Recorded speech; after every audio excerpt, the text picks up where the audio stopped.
Hi, in this video I want to talk a little bit about the differences between teaching and coaching. Now, I'm qualified as a teacher and also as a coach. I've been teaching, actually I have in some way been teaching all of my adult life. I've always taught something, so that's a long time, and I qualified as a coach much more recently, but I do now use a lot of coaching techniques when I'm teaching, and I think the differences between the two are quite interesting. So this is a very kind of generalized summary, really. Obviously teaching depends a lot on the context, and so does coaching as well. Oftentimes teaching is about the teacher telling the students what's happening, right? So the teacher is the kind of imparter of information. And if you think about English language teaching, that would make sense at the beginning levels, I suppose. And it makes sense when people get really stuck. A lot of contemporary English language teaching, to be fair, is much more based around students making their own discoveries. But I still think there is a, how can I put this, like we kind of expect the teacher to tell us what to do. Now, coaching is very different.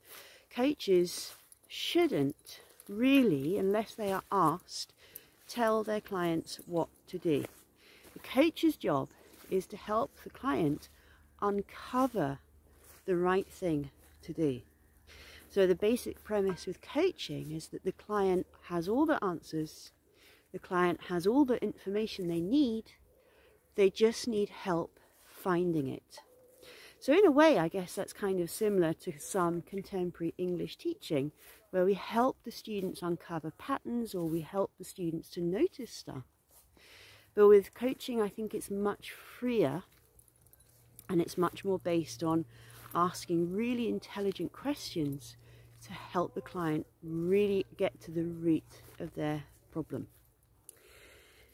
So again, if we think about our traditional teacher, they stand at the front of the room and they instruct, right? They tell us what to do. Open your book, look at page 39, look at exercise 5B, work with your partner, blah, blah, blah. And these are all instructions. So again, we've got this teacher who's a kind of authority figure. Even if they're a very gentle, lovely person, their position is still one of authority. Now with coaching, certainly one-to-one, it's a little bit different.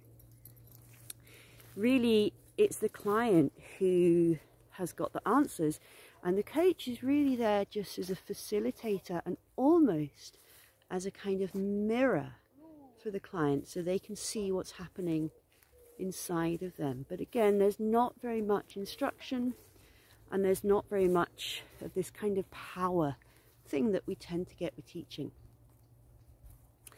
And then yeah, what I notice now with my own teaching is that I use a lot of coaching tricks and techniques. So I ask a lot of questions and I really listen to my students. I think that is a key difference. I think lots of teachers, a good English teacher will listen for your grammar, they will listen for your vocabulary and your pronunciation.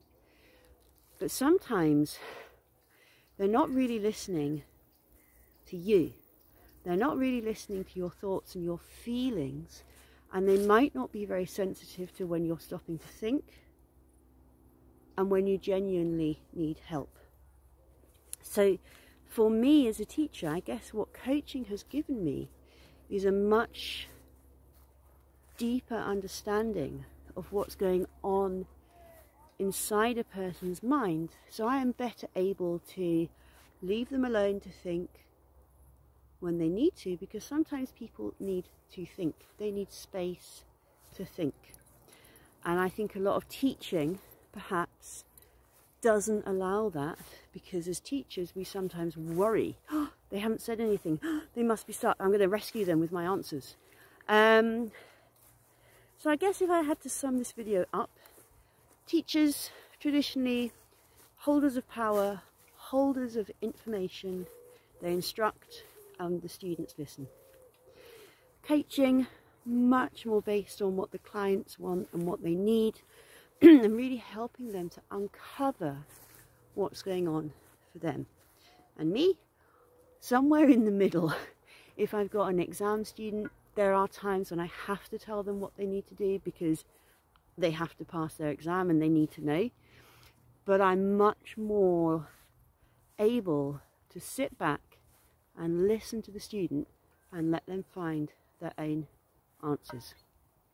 My name is Sarah, and I am an English teacher and language anxiety coach, and I help people overcome their fear of speaking and using English. Thanks for watching.